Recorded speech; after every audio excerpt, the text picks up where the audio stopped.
Sure. Dave, if you'd like to put your face on the screen, that would be cool. Thank you very much, sir. Yeah, I'd like to welcome Dave Bienemann, who is Hamilton's Municipal Arborist and our utility forester. He manages all aspects of tree care and tree acquisition on all the city properties and rights of way, including under power lines, which is a huge task. He has degrees in forestry from the University of Iowa and in labor economics from the University of Akron. He served his country as an officer in the United States Army and is now a captain in the Ohio National Guard. He acquired and maintained certification as an arborist from the International Society of Arboriculture in 2003 and was the Ohio chapter board of directors president. I didn't write a date down for that, but he's the past president. He was a manager of forestry for Ohio Edison in Akron, then was a municipal arborist for Bowling Green, city of Bowling Green, Ohio, prior to coming here.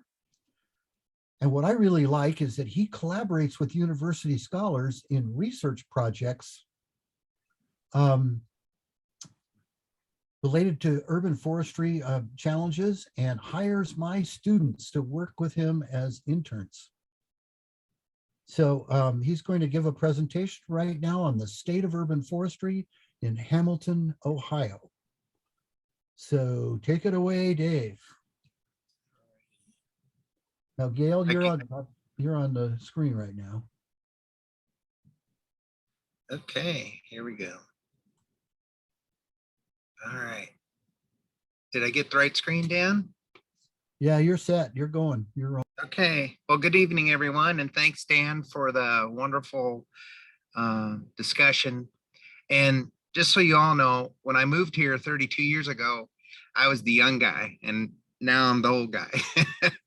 So tonight's presentation is going to be about, it is the state of urban forestry, but what is urban and utility forestry and what it's about in Hamilton and where we started, where we've become, and where we've come from. And I'm not in the office. You can see I'm down in the basement with my girls' crafts, so just don't mind that behind me, and we'll get started. Lots of fun stuff tonight. I hope you all are ready. I got at least 3 hours, and then we can do question and answer. Okay, first off, I just wanted to thank all of you because we have to have support, whether it's from people in the field, people in the industry, the Audubon Society, just the various groups. So I want to thank you all for what you do, your volunteer time, because it is very important, because we all know we need clean air to breathe. We need the trees, the native flowers, the streams clean. So I just first off want to thank all of you. All right, so a little bit of history. You can see the picture here on the right, Dr. Gladish and some of our founders of the tree board, Judge Moser, Doris Bergen, and Coombs in the back, Armand and a few. Buck is there in the bottom, but the tree board started back in 2000. And the goal was to become a tree city.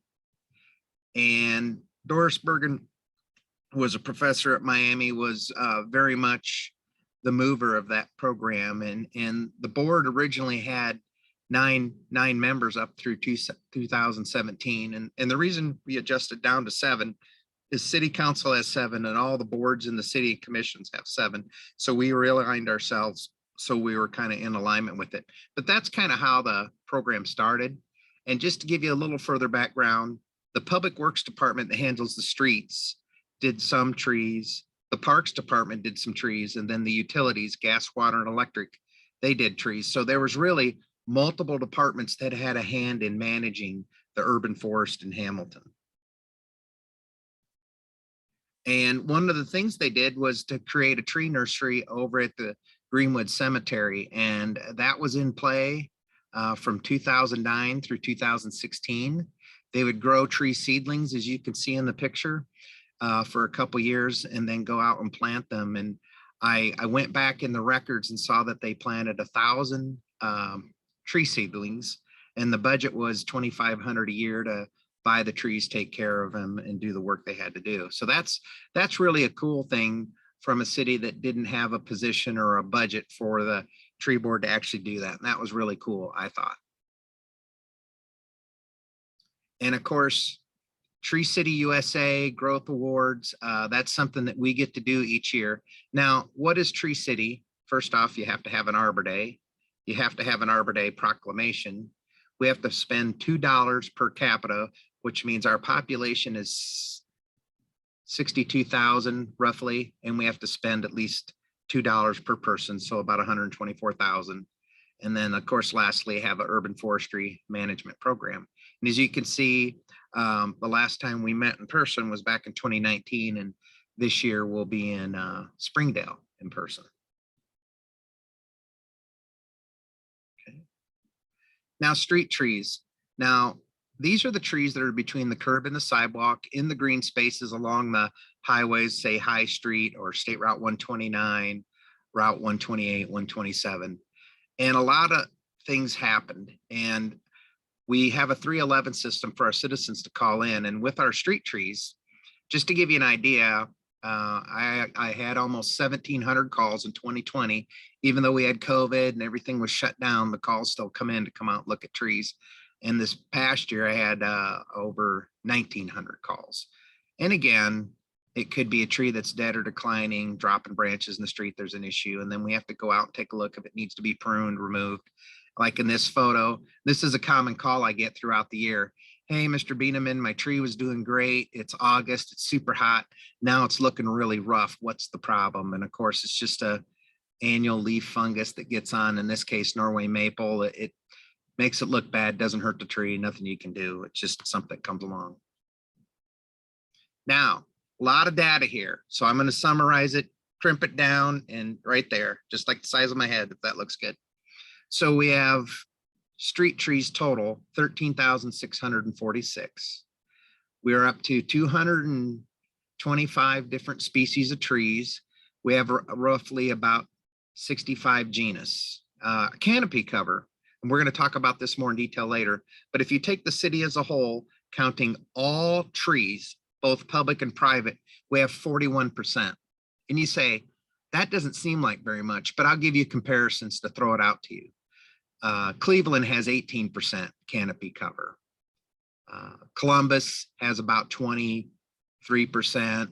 Dayton, Toledo are probably in the 20s. And their goal is to be in the 30s by planting hundreds of thousands of trees. And so my goal is, we're at 41%. My goal is to stay there as we develop more land, but to maintain our current canopy cover. And our neighbors to the south in Cincinnati are at 38%, just to give you a number. And now the value of trees, I won't really get into the numbers other than to say there's a value for what they provide, energy savings. You can see almost 23 million gallons of water that's intercepted by trees, the street trees, that doesn't go into our sewer system to be maintained and cost money, saving 2,500 megawatts. You can see the therms on natural gas. The big one is reducing the carbon dioxide and the air pollutants. And you can kind of see the breakdown. And we do have 36 parks in Hamilton, roughly about 1,200 acres. And we have two 18-hole golf courses, one north of town called Twin Run and one south of town called Potters.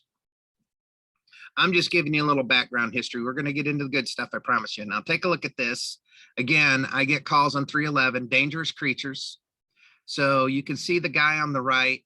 That's part of our cleaning crew. And the people wanted me to address that. And I said, look, Mr. Possum had a bad day, unfortunately, but our cleaning crew's out there taking care of business. So we just let our cleaning crew take care of that. And then the other call was about this ferocious critter that was in somebody's yard.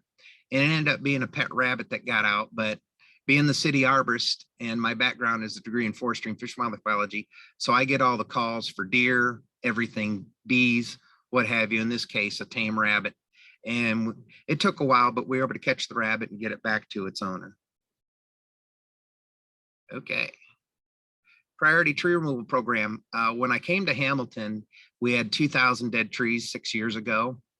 And obviously our emphasis is on public safety, if they're near power lines, underground utilities. If you look at this picture, you can see the water line is marked in blue.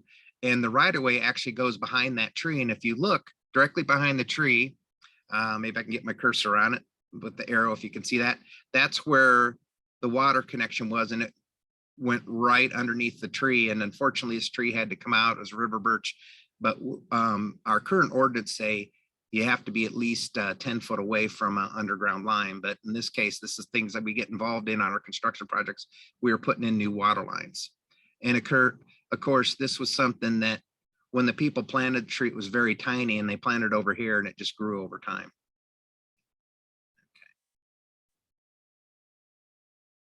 And here's another thing that we're doing with our capital projects. We're going out and replacing our water, our gas, our stormwater, our sewer, underground electric, and of course, we replace curbs and sidewalks. And what has happened in the past is tree lawns, to plant a small tree that'll top out at 25 feet, have to be 4 foot wide. 6 foot gets you a medium tree up to about 35 feet. And then 8 foot or greater gets you a tall tree, 40 feet and greater. Now you can see in this case, they had planted a silver maple in a 3 foot right of way. In our current regs say that wouldn't be allowed today. And that was actually growing over the water line, and it cracked the water line, and the people were having a bill of like something like $5,000 a month. And we found out the water line was cracked. So here again was an example of a tree that we took out with capital funds. We did go back and replace the tree, again, away from the lines. And sometimes we put the tree behind the sidewalk if there's no space out front. Again, great picture here.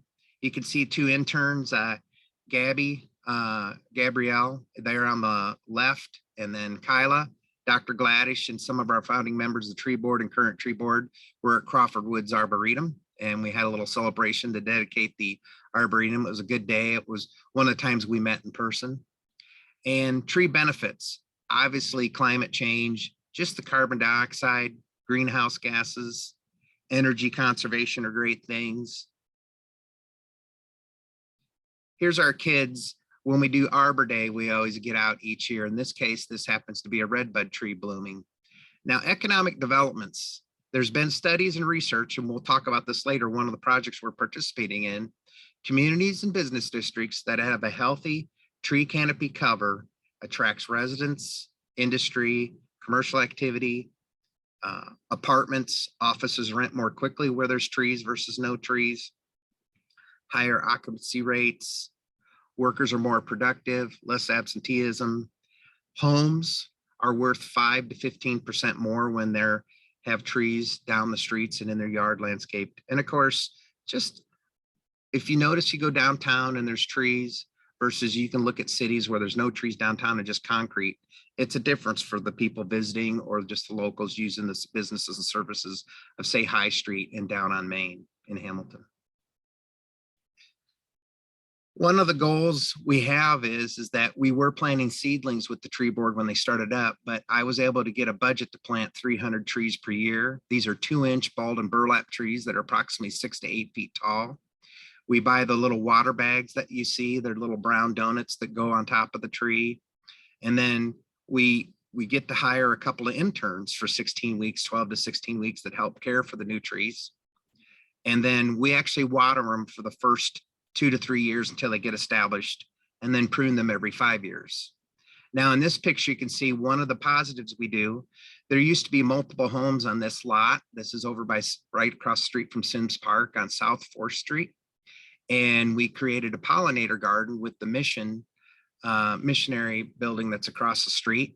And so this is a pollinator garden that was installed, a community garden. And there's Kyla holding up the Monarch City, USA for that site. And then we're planting native trees in the background. I know it's really hard to see in this picture, but I'll just point to it. There's a black gum there. We have a sourwood and some other, and this is all natives planted in here, and it's real cool. One of the things we do that most people don't know. City tree planting. So take a look at the numbers. You can go back to 04 and you can kind of look at the number of trees planted. And the reason it jumped up in a couple of years in 13 and 15 before I got here is the city did a capital project over on Dayton Lane and over on South 3rd Street, Community First Solutions. And then in 2015, they did the High Street project that went from Martin Luther King all the way out to I believe, Fair Street.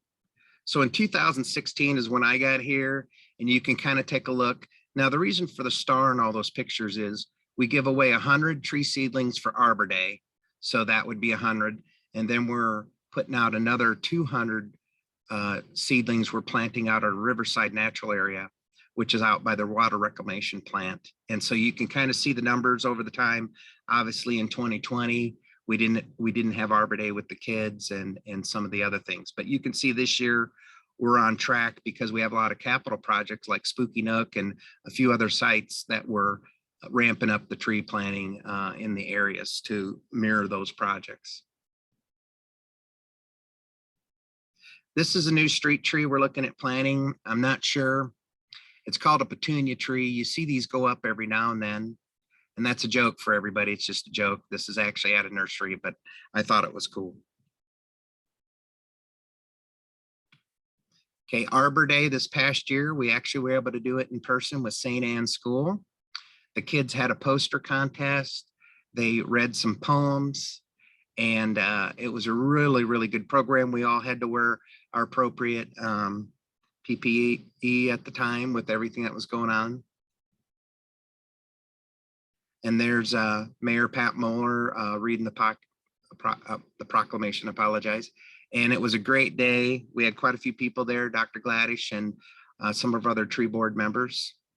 One of the fun things that we're actually participating in is that we have grants from the American Chestnut Foundation and part of their research. And we're actually planting chestnuts that are 15/16 American chestnut and 1/16 Chinese with the resistant gene. And this is again over at our water reclamation plant at the Riverside Natural Area. We have 154 acres and we're slowly converting it to trees. And in this case, we just planted 50 American chestnuts. And we got help from Miami University students and some other volunteers. And it's a fun outing. And we did this in the fall back in November. Oh, this is something fun that we created for everybody.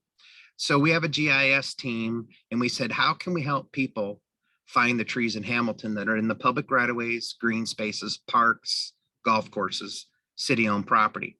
So we worked with our interns. We had Miami intern Alyssa Davis at the time, and we pretty much went out and created this, and it was go live back on May 1st. And it was the first tree finder app in the state of Ohio. So how it works is you just go in, there's a little tutorial there on the left. There's a map of the city.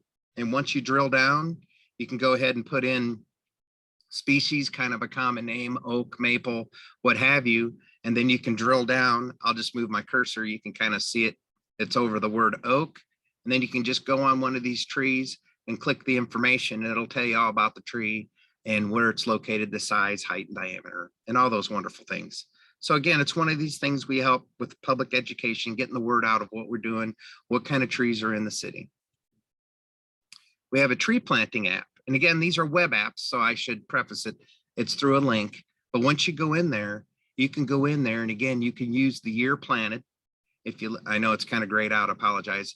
It says 2009 and it goes up through 2019. And we actually have it up through 2021 now. This is an older slide. And again, you click OK and you can go in there and you can select what type of tree, you can select the year planted. And again, you can drill in so you can see where every tree has been planted from 2009 through 2021. And again, this is for the public. It's available on the City of Hamilton Urban Forestry website, and you can go on there, many, many good things. But again, this is to help the public learn about trees, where they're at, why we plant them, where we plant them. Now, one of the cool things we did back in 2019, and this is working with our interns from Miami University, we reached out to the Division of Forestry and said, let's create an Instagram account. It's called Ohio Tree ID. So for all of you, if you want to learn basic tree ID, pretty much what we do is one tree for 2 weeks. So 2 trees a month. And we show pictures of the leaves, the tree, the buds, the seeds, any fruit, where they're found, and wildlife, or if there's any wood products, we give you the natural range of the tree. And it's something that we've been doing since 2019. Now I'm going to tell you all, when we started this out, the DNR's boss said, well, if you hit 100 followers, you're a success. And I just want to pull this up for everybody. I know it'll be hard to read, but if I can do it real close, we have 2,946 followers. So I'm pretty sure we beat the goal of 100 back in 2019. So we're almost up to 3,000 followers. And this is nationwide. This is for zones, probably zones 4 through 8. So that would pretty much cover quite a bit of the US, if you will. So again, Instagram, you just go in, create an account, you use the email and a password, and then you can type in Ohio Tree ID, follow us, and you can learn, and you can go back and look at all the trees we've done in the past as well as the future. And it's a great way to learn about trees and good information. And that's, again, a partnership with the City of Hamilton Urban Forestry and the Ohio Division of Forestry. 4th of July Parade. This last one was in 2019. We hadn't participated the past 2 years. We hope to. Dr. Gladys, some of our tree board members, and we have little information and little handouts and hold up signs, and tell a little bit about what we do. And it's fun to participate in that. And in this case, we got a 4th place, and we actually got money, and that money went toward planting trees at the Crawford Woods Arboretum over on the east side of town. Now, I want you to take a look at all the research projects we're doing in Hamilton. Now, to give you an idea, most cities in the US, let alone Ohio, don't do any research. So I'm just going to kind of plow down through all these. So what's new is we're going to be, and I'm going to talk about each one of these one-on-one. Tree biomechanics, and we're working with West Virginia University and ACRT, which is a environmental consulting firm up in the Akron area. And of course, Hamilton Utilities is where I reside, so that's what that is. We're going to be doing a climate change hardiness zone 8 tree study with Wright State University. We have a transplant shock growth recovery study, monarch conservation edge habitat. We're actually getting data at the Miami Hamilton Regional Campus. Of course, American Chestnut Foundation. We're doing a tree canopy and equity project with the Davie Resource Group out of Kent, Ohio. Urban Site Index, which is a study of planting sites with the ODNR Division of Forestry and the Morton Arboretum. 2 cities were selected in the US to participate in an invasive pest of foreign countries, 26 universities. Minneapolis was selected out of cities greater than 100,000. Hamilton, Ohio was selected as a city under 100,000. We're doing a tree diversity study based on family, genus, and species. And then we're participating in these pollinator beds, testing out different types of plant material in different sites: windy, clay, wet, upland, dry. And again, we're working with the Hamilton 17 Strong neighborhoods, Hamilton Conservation Corps, and of course us. So let's get into it. What are we doing in research? Here we go. Of course, you saw our Chestnut Foundation. There's our little chestnut trees. Obviously, we get them bigger than that, but that's some of the first ones we got were babies. But now we actually get them delivered in April. We grow them in a nursery until November, so they're about 2 to 3 foot tall, and then we plant them. And you can see the picture on the right is when we planted them this last fall with some help from the students from the university. The picture on the left is some of our volunteers, tree board, and Alyssa from Miami, Dr. Gladys. Okay, this is a good one, transplant shock growth recovery study. What the heck does that mean, and what are we doing? And again, we're working with Miami University botany students, biology students. So what we looked at was trees that were planted in 2016. So we go out to a branch and we measure back. I'm going to grab some pencils. So as you measure back the growth from the tip of the branch back to the bud scale scar and back, we measure 4 measurements. So that's 4 years of growth in the ground. The 5th measurement is when it was in the nursery, when it was perfect, it was being watered and fertilized.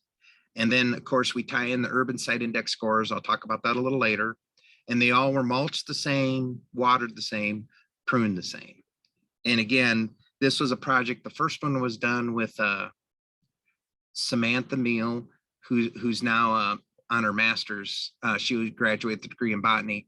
And then the second time we did it was with Savannah Beckham, and she did the 2017 trees. See if I can get it. So again, with the research, we're going to do it for 5 years. So we're going out to trees that we planted. You can see the, in this case, here's a crab apple, here's a red bud. And then you go over here and there's a tree lilac, and there's Gabby from Miami and Kyla. She's from Purdue, but that was my interns this past year. And again, we're going out this year to do the trees from 2018. And we actually started data collection. I've got a intern from Miami, Alyssa Myers, right now working on that research. Okay, monarch edge and conservation edge habitat study. What is that and what does that mean? The city of Hamilton is, by miles of line, is the largest municipal utility in the state of Ohio. We have 400 miles of distribution. That's the poles that run street to street. We have 100 miles of transmission. We have 3 hydro plants, 2 on the Ohio River and 1 here in town. And then we're tied into some natural gas plants. Now, when we go down and do the right-of-way work, if you take a look at the picture in the middle, you can kind of see the structures. This is, and all our transmission lines are down in Southern Ohio and or in Kentucky. In this case, this line we're looking at was in Kentucky. So when we go down there, we have to do pretty much full-scale reclamation to clear these lines. And it's full of invasive species, honeysuckle, pear, what have you. And oh, I apologize. There's Dr. Anand Prashad. He's a known researcher, one of the best. He's been doing it for 30 years, and he's the director of research at ACRT Incorporated, environmental firm up in the Akron area. And if you take a look at this picture and you go, oh my gosh, Dave, you've devoided the area of everything. What's going to happen? Well, take a look at this picture in the lower right-hand corner. That's the same area, what it looks like in the summer. So this was mowed in February, and this is the same picture in July. So you can see the goal was to release the native seed bed. So the native plants, native shrubs, and everything native on that right of way. And Dr. Prashad is doing the research down there. We have plots on all these transmission lines, even up in Hamilton, where they're noticing that if you have an open area, and I'll use this example, over there at Miami Regionals, you have that prairie that faces toward River Road, and there's tens of thousands of milkweed. And then we have these corridors where there's trees on the side. We're finding out that the monarchs need protection. They want to nest in where there's clumps of milkweed, maybe 5, 7, or 9 clumps, and they actually lay their eggs about 12 inches below the top because of the predators that attack them or eat the eggs and or caterpillars, even though they're poisonous. And then the other thing is they need these trees to go hide in or to get cover or to rest. So when you have an open prairie where it's blown with tens of thousands of milkweed plants, we're finding no eggs or minimal eggs. And so the data so far, is kind of, we're finding how the monarchs in today's environment, they're down, the numbers are down overall. Where are they nesting, where are they going, and why are they doing what they do, how they react to predators, a lot of data. Now this data down here on this right away you're seeing we're capturing songbirds, neotropical songbirds, insects, pollinators, the monarchs. There's a lot more data that's being captured. So the data is being punched into a computer software, so we can take the existing right-of-way, that picture in the middle, what's there, and say, based on the existing right-of-way, we can predict what plants are going to grow. Then we can predict on outcomes. Is it good or bad? Is it going to be good for pollinators, songbirds, mammals, edge habitat like quail or ruffed grouse, something like that, and monarchs and other butterflies? So very important. This is a 5-year study that we're doing right now with Dr. Prashad and ACRT. And matter of fact, they're coming down in 2 weeks to start setting up the plots, and we're getting our plans together. We've made national magazines. Again, if you take a look at the picture right here, that's that same site. And there you see the article by Dr. Prashad, Monitoring Butterfly Health in Right-of-Way Corridors. And the charts over on the left are showing, again, based on the plants, the native seedbed that's released once you maintain the right-of-way, and what's the response of pollinators, monarchs, and the different populations, neotropical songbirds. One piece I didn't tell you is I am a drone pilot for the city, and there's 5 of us.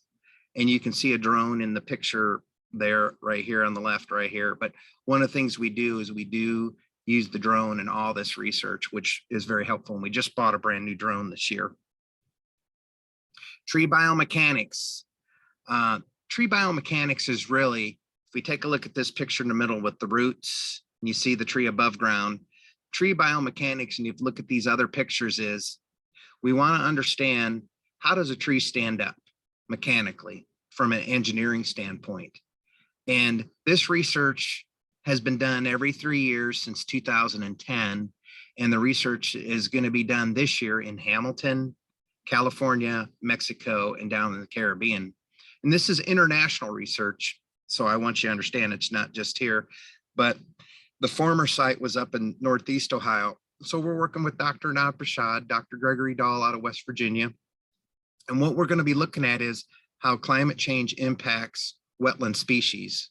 We're going to look at 10 species of trees and probably look at 5 to 10 of those species. And we do pull tests, determine strength, test the roots, test the branches.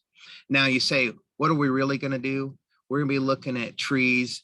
And then when you do research, we're going to have to dissect some trees. So these won't be in prominent areas or parks or in our right of ways. These are going to be back off the grid in areas where we can do these studies and tests.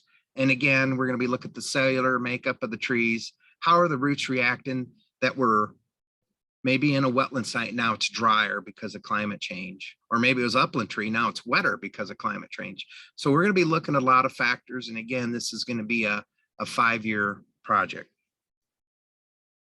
And again, you can see Dr. Greg Dahl down here in the picture, Dr. Prashad.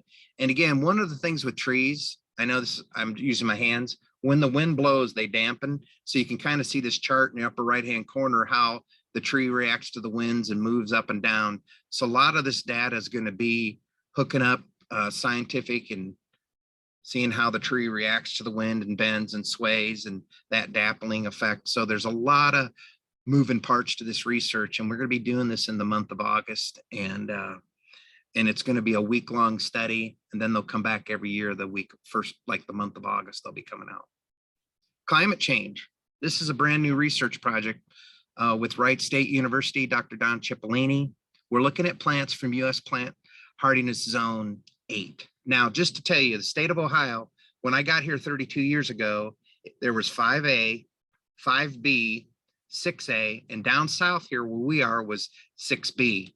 Well, today, here we are 32 years later, actually 2020 is the data I pulled. We're mostly 6A, few pockets of 5B down to -15, but 6B south of I-70 and pockets of zone 7 along the Ohio River. They're projecting in 30 years, in 2050, that we're going to be zone 6B north of I-70, zone 7 south of I-70, and then zone 8 down here in our area. So we're specifically going to be looking at red oak species, cherry bark oak, willow oak, live oak, water oak, some southern magnolias, some holly. And I think we're looking at a native olive tree that's an olive tree family. And we're going to take a look at these trees. We're also going to collaborate with other universities down here. Kentucky, I don't know why I put LY, but that should have been a K. Sorry about that. Indiana, Tennessee.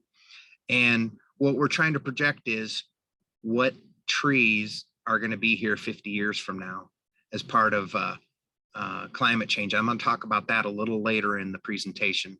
And again, we've bought the deer fencing. The trees are coming in, and we're actually going to put up the deer fencing this week. And then we're going to plant the trees here probably later this month, early April. So it'll be, hey, Alex or Dan, there's someone in the waiting room trying to get in. I don't know if you can let them in. Yeah, I just did that. Okay, thank you. Now there's Dr. Don Cipollini. He's the department chair of biochemistry, molecular biology. You can see the water oak down in this lower corner. This is a willow oak. We do have one here in Hamilton. Down here's the southern red oak. So Don's been, Don and I are about the same age, but I think he's 2 years younger than me, but he's been almost in the business as long as I have. So we're glad to have Don, and we're going to be using some of our interns here in Hamilton and from Miami, as well as he'll have a graduate student assigned to this project. Okay, this research, this is very interesting. A big push now is called tree canopy, tree etiquette, and urban site index research. There's just really three separate projects that we've crunched into one. So what does this mean? So what we did is we took our city based on the census in 2020, and we can break it down into census tracts. We can break it down into block groups. I can even drill it down to the parcel within city limits. And so again, you can see the darker the green in the picture. As you look, the darker the green the picture, the more trees, and then the lighter the green or going toward gray means the least amount of trees. And so this study was drilling into what's our current canopy at. The tree equity piece is to reel everybody in, and I'll pick Durham, North Carolina. I could pick another city, but I'll pick Durham. Their eastern side of their city is mostly rentals, lower income, and industrial, where the west side is predominantly affluent neighborhoods. They found out over the history of Durham, North Carolina, that they were planting 2,000 trees a year, where they're planting a couple hundred on the east side, and they were planting the other 1,800 on the west side. And this has been going on for years. So the point of tree equity is that where you have the least amount of trees or no trees, you have higher surface temperatures, higher air pollution. Typically it's in higher rentals, maybe lower income and minority. And so the idea is to balance where the tree planting is, that we should focus the trees where they really need to be, rather than not planting any and planting them all over here in a more affluent areas, if you will. So that's part of the background. And the urban site index looks at individual sites, and I'm going to break each one of these down as we continue. And again, taking another look. So when you bring in the equity piece, so what we punched in, if you take a look, the color changed to a kind of a dark red, and then it gets progressively lighter, then gray and clear. Well, what we punched in was air quality was poor, surface temperature was high, income was low, and a high minority population. So with this data, that's where we need to be focused and planting our trees, is where it's the reddest, and then work our way out from those areas across our neighborhoods in Hamilton. And that's how we're going to I'm going to get into how we changed our whole tree planting program and selection and what we do based on this research. Okay, so tree equity score, again, you can see all the things. And here's the good news. After we did the study, I found that I've actually planted 80 to 85% of our trees in the highest priority areas of the tree equity. This is even before doing the research, and that we planted, say, 15 to 20% where trees had been removed, and that could be anywhere in the city. And then another thing that we're doing that I'll show a picture of, but this will be the third year, we give away 55-gallon container trees to residents in Ohio in October for no charge, as long as you live in city limits. And we post the program on our websites, and we promote it through the tree board. And it's called Energy Saving Trees Program. Urban Site Index. Okay, so every site out there that's between the curb and the sidewalk, or between the edge of the pavement and so far into someone's road, a public right-of-way green space, if you will. So Urban Site Index gives it a score. Now a 0 to 8 out of 20 means no tree, and I'll kind of break it down. So we look at the existing vegetation, the soil compaction, soil probes, soil layers, the speed of the street, the parking lanes, and the width of tree lawn. Now you see over here the scores. 9 to 11 is poor. What that means, it's a tough tree. We're talking tough, like an elm, like a locust, hackberry, something that can take compaction, poor drainage, low oxygen content. Maybe there's rocks in the soil or bricks or construction debris. It's a tougher site. Intermediate tree means it's a little better. It's a little nicer tree. And of course, good means a sensitive tree, like a beech, eastern hemlock, sugar maple, something that needs the best soil, the best drainage, like a acidity level. Now, just to let everybody in on it, our soils here are basic because the glacier came down this side of Ohio and scraped away all the topsoil. So our soils tend to be more basic. That means a higher pH, which means we can't plant all the cool trees. So take I-71 across the state. The good stuff is planted on the east side of the state, and we get the rest. So I'll get into that. And again, here's some pictures here. You can see the sugar maple, the locust. Kentucky coffee would be an intermediate tree, and a sugar maple would be a good. Now, this is this research I talked to everybody about. The U.S. Forest Service and 26 universities, and then they picked the city of Minneapolis and Hamilton to participate in the study. So what they were looking at is, these are pests that are over in Asia, Europe, and then North America. And what we're looking at is, in this case, we specifically looked at the latitude of Ohio, the latitude and longitude. Then we projected that across over to Europe and over to Asia. And what we were looking at was North Korea, China, Japan, Takistan, Kyrgyzstan, Uzbekistan, Turkmenistan, Azerbaijan, I don't know how to say it, Armenia, Turkey, Greece, Albania, Italy, Spain, and Portugal. Now, in each of our areas of temperate forest, we have oak, maple, cherry, hickory, elm, lindens. And so we have our bugs, they have theirs. And the whole point of this research was to come up with a software, if you will, where you punch in the pest over there and the trees it attacks, and it'll actually drill into the hardwood trees in North America that could be affected. So right now we have emerald ash borer that's kind of running its course. We have Asian longhorn beetle down there in Claremont and Bethel County. And now we have spotted lanternfly. So we can take that data and plug it in. And obviously we have the data, but they show the range of Asian longhorn beetle and spotted lanternfly, what it can affect. So the goal of this was to look at oaks, hickories, maples, beech, birch, elms, and what bugs could happen. So if you look at this one here, you see an elm leaf with this kind of wiggly, and that's what it's called. It's like an elm leaf wiggly borer, and it does this shape, and it's found in China. But this is, again, something that could affect the elm trees here in North America, specifically Ohio.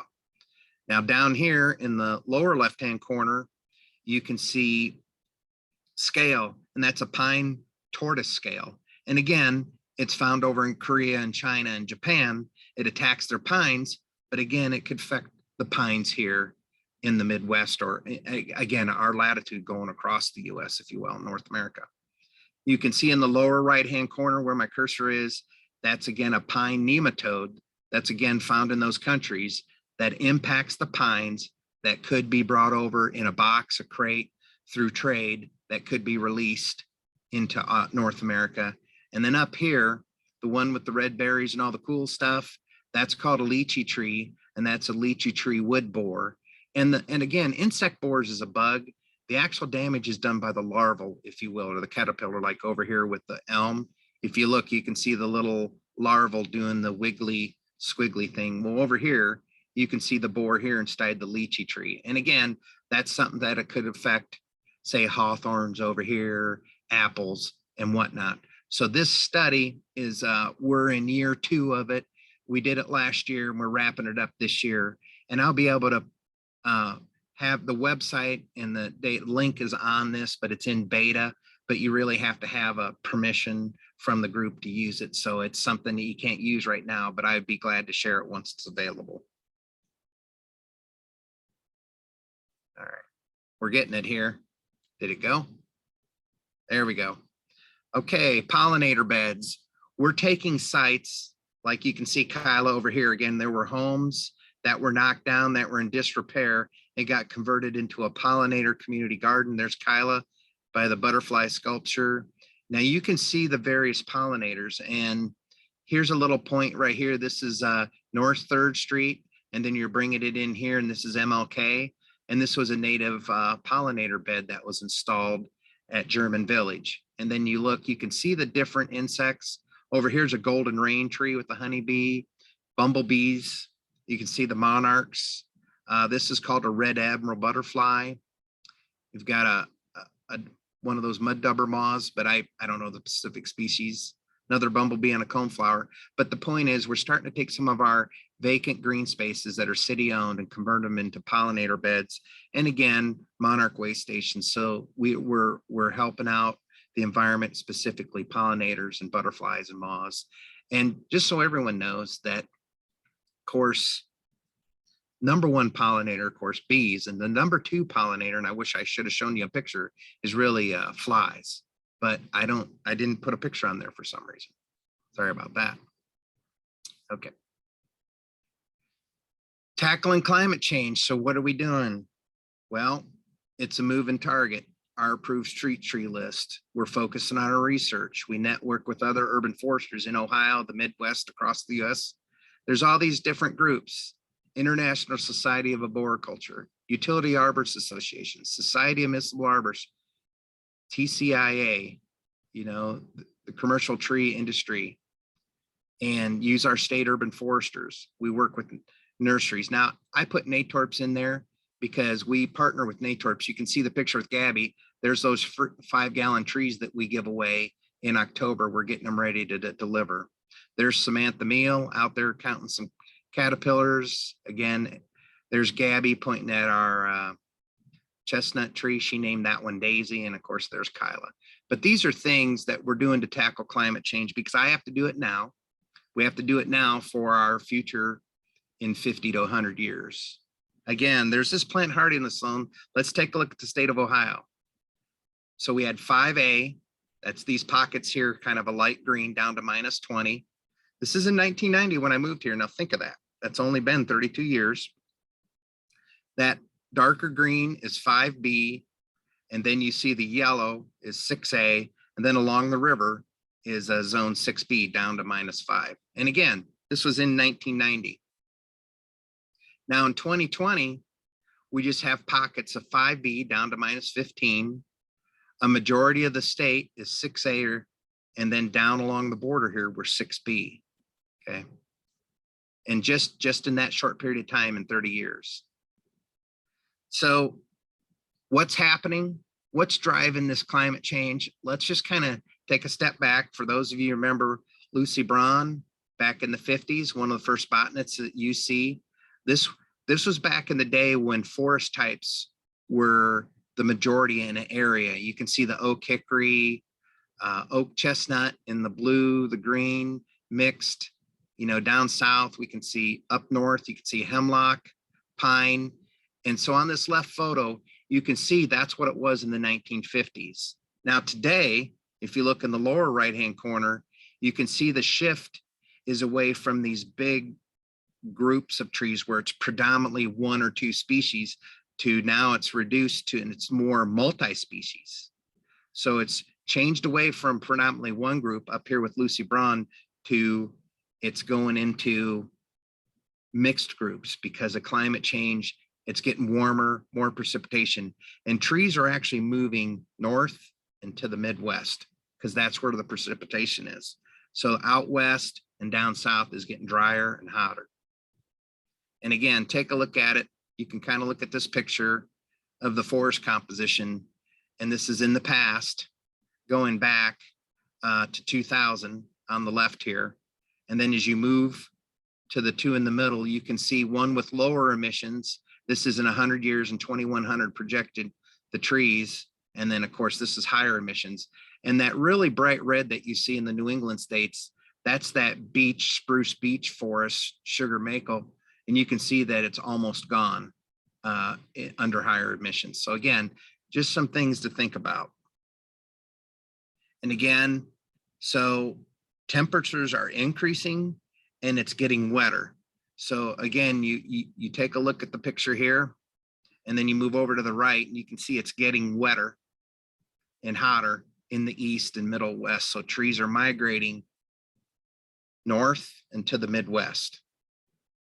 And again, this is data on research. This is not somebody guessing or saying this is happening. Now, trees just can't pick up and walk like in Lord of the Rings, the Ents, right? So some of this research came from Purdue. They're looking at red maple, scarlet oak, sweet magnolia. Down south, they're looking at red pine, shortleaf pine, bald cypress. And it's getting dispersed by animals, by plants. It's what's growing. Some people are selling it now because the species can grow further north now because of increased temperatures in the water. So again, it's not the trees are picking up and walking. It's just things are happening. And we're going to kind of look at, again, forest species. The picture on the left is 1960 through 1990, and this is what's projected. And again, you can see the Maple Beech birch forest is going to move up into Canada because it's too warm. It's not cold enough for them. And then up here, this kind of aspen birch is going to move up into Canada. So these are things that they're seeing shifts. They got plots and they're shifting, again, this migration north to the Midwest. Sugar maple, I'm going to run through these. I kind of did this presentation once upon a time. I'm going to go a little quicker. We're doing good for time, Dan, or I got to speed it up? Well, let's see. It's about 23 minutes after the hour. Okay. So. All right, I'll go faster. I'm going to go fast. Lots more slides. All right, so just to give you an idea, here's where we're at with the current distribution of sugar maple. This is what's projected to happen in 50 years. So you can take a look. And again, sugar maple is a keystone species. And I'm not going to read everything off, but I'm just going to go through these a little quicker. Here's a beech. And again, you can see the current distribution and then what they're projecting in 50 years. It's going to be more concentrated up in the Northeast. And again, American beech is a keystone species. It's the only member of Fagus in North America, beech. You can see the butterflies and just everything, the nuts for human construction, of course, oil for the lamps back in the day. Hemlock trees. And again, you can see their natural range back in 1950 and what they're projecting it to be in 2050. And again, you can see that it's shrinking and dwindling. And again, the important thing about hemlocks, and this was done by a forester, they support cold water streams, which protects this brook trout, and the duff layer underneath the hemlocks at the base of the tree support multiple kinds of salamanders, intercept rain, live to be 500 years old. And this will definitely impact the forest if we lose the hemlocks again to climate change. And of course, the hemlock woolly adelgid is a bug that's wiping them out that was brought over as one of those invasive pests. White oak. Now, one of the things with white oak, to put this out to everybody, the management has changed. In the old days, the woods were burned by the Native Americans to kind of catch game, periodic fires. And since the fires have been kind of sequestered and there's been a change in management, so there's a lot of old white oaks, but not a lot of generation. There's more deer today in the US than there were back then. And so the deer primarily eat the oaks as their saplings growing up and just tear them up. And there's studies on this. So again, white oaks are in trouble. There's research down at the University of Kentucky sponsored by the bourbon distilleries and breweries. And we're part of that and working with them on that. I didn't mention it earlier, but we're going to be part of that project coming forward. And again, 2,300 species are supported by oak trees. And by the way, this is what I think of oak tree. If you look at the base of the picture, there's a person there standing. That's how big that tree is. But let's speed her up here. River birch. Again, another one of those trees, goes from New England at one time down to Florida, a watershed. Of course, early Native American settlers used it. Black cherry. And you can see what's happening here. And again, 456 species of butterflies, moths, and pollinators, port and timber tree. And of course, all parts of the tree are poisonous except for the fruit. And again, what are we going to do about tree planting?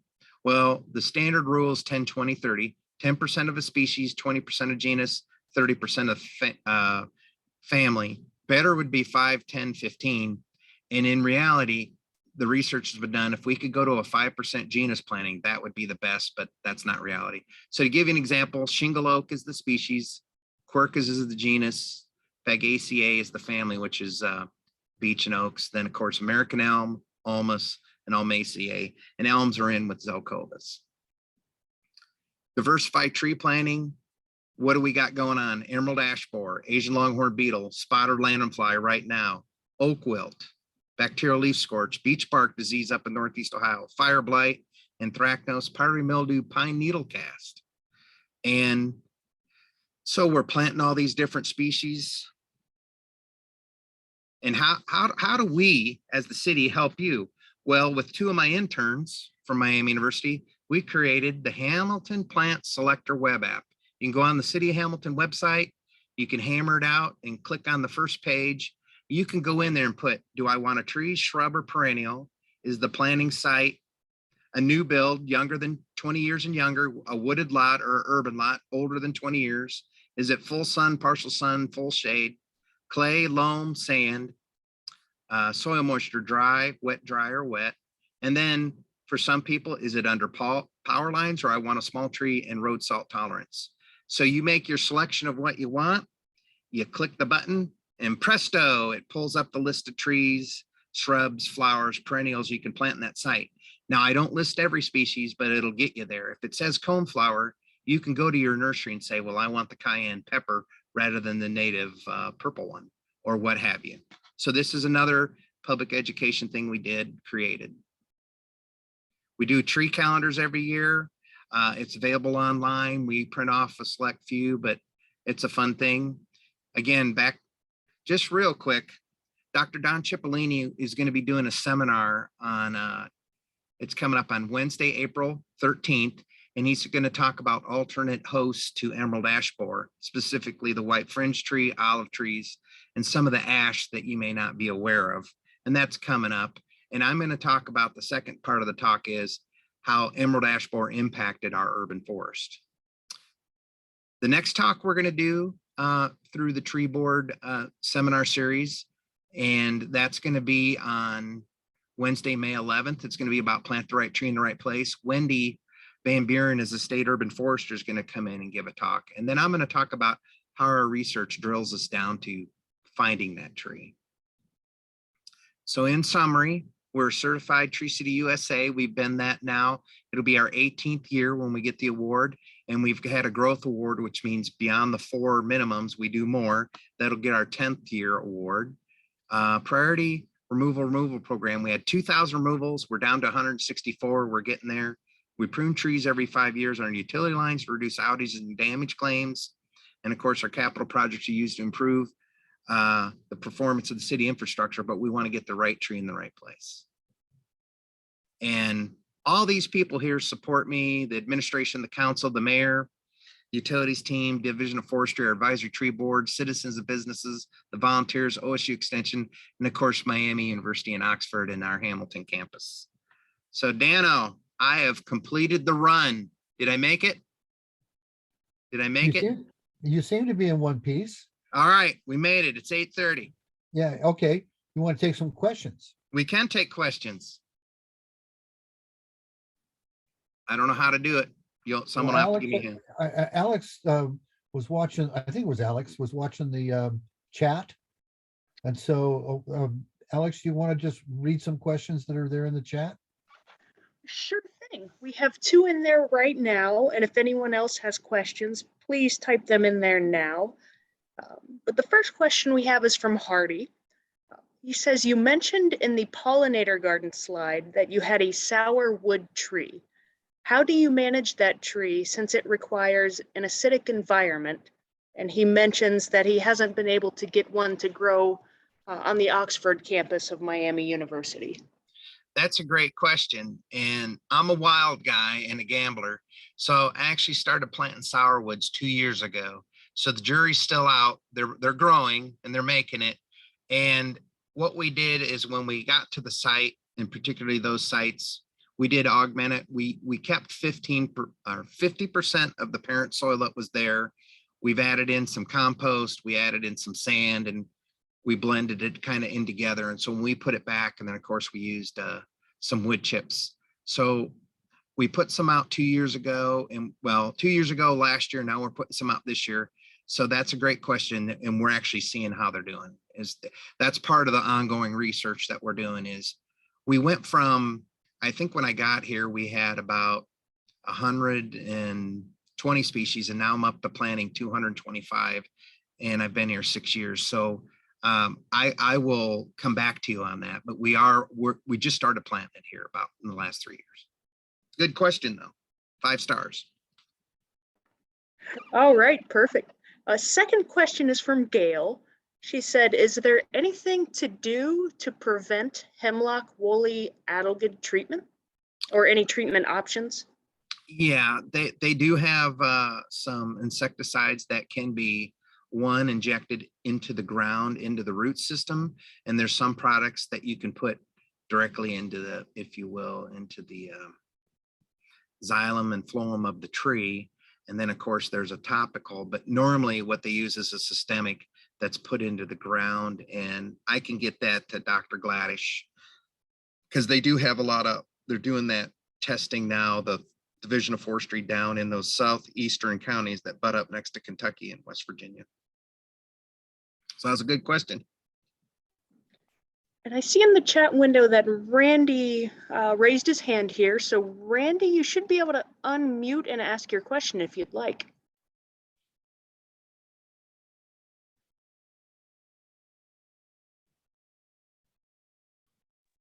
Are you there, Andy? Is there a Randy?